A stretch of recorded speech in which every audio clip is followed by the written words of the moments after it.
Alright,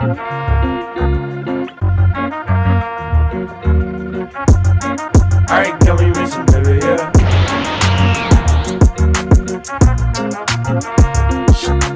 Rokujuma no Shinryakusha. L'histoire nous entraîne dans le quotidien de Kotaro Satomi, un lycéen qui intègre une grande école. Mais en emménageant dans un appartement, l'adolescent y rencontre au fur et à mesure d'étranges colocataires qui envahissent sa chambre. Sanae Higashiongan le fantôme, Yurika Nijino la magical girl, Kiriya Kurano l'habitante souterrain et Amelia Gray Fortor l'extraterrestre. L'anime a pour genre comédie romance surnaturelle et pour thème école harem.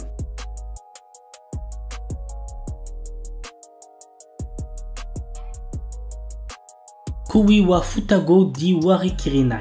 Depuis l'âge de 6 ans, Jun Shirasaki est très proche de ses voisines Ryumi et Naori Jinkushi. Ces dernières sont des sœurs jumelles aux personnalités très différentes. La sœur aînée Ryumi est un garçon manqué au corps tendre, tandis que la cadette Naori est une ravissante otaku. Au fil des années, les sœurs jumelles finissent par éprouver des sentiments pour notre héros. Par ailleurs, ce dernier développe également des sentiments pour les jumelles, mais tous les trois continuent d'agir comme si de rien n'était jusqu'au jour où un membre du trio fait sa déclaration. L'anime a pour genre comédie, drame, romance, school life et pour thème amour, école, triangle amoureux. Kuno Linazuke. Nagi, notre héros, est un élève sérieux passionné par ses études. Un jour, alors qu'il est en 2e année, il s'avère qu'il a été échangé à la naissance avec une fille. Espérant garder leurs enfants biologiques et adoptifs, leurs parents décident qu'ils vont se fiancer pour pouvoir rester en famille. Mais le problème, c'est que Nagi est déjà amoureux d'une autre fille. L'anime a pour genre comédie, romance, school life, shonen, slice of life et pour thème harem, mariage, triangle amoureux. Megami no Café Terrace. L'histoire se centre sur Hayato Kasukabe, un orphelin qui a déménagé à Tokyo pour ses études. Après avoir réussi son examen d'entrée à l'université, il retourne dans la ville de son enfance suite au décès de sa grand-mère afin de fermer son café en difficulté. Sur place, il découvre que 5 femmes travaillaient dans le café. Après avoir vu leurs difficultés et compris le lien qui les unissait à sa grand-mère, il décide de rouvrir le café. L'anime a pour genre comédie, ecchi, roman, shonen, slice of life et pour thème dieu, déesse, gastronomie, harem, mates.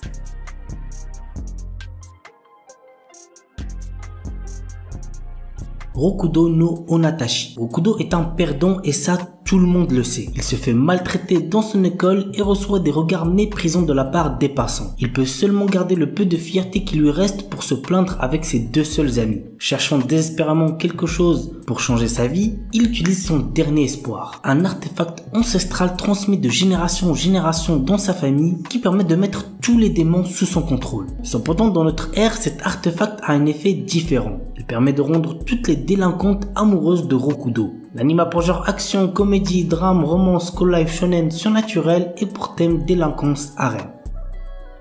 Korewa Zombie Desuka. Ayumu Aikawa est un lycéen tout à fait normal, mais un jour il se fait assassiner. Voilà, passons au prochain animé du coup. Bien évidemment je rigole. Suite à sa mort, Ukliwood Ilsit, une nécromancienne, le ressuscite comme un zombie grâce à ses pouvoirs. Suite à ces événements, Ayumu se réveille dans un monde nommé Mazo Shoujo. Dans ce monde, les filles peuvent utiliser la magie. Notre héros ayant une dette, devint le serviteur de la nécromancienne, supervisé par une redoutable guerrière Haruna. L'anime a pour genre action, comédie, ecchi, magical girls, romance surnaturelle et pour thème harem, magie, vampire, zombie.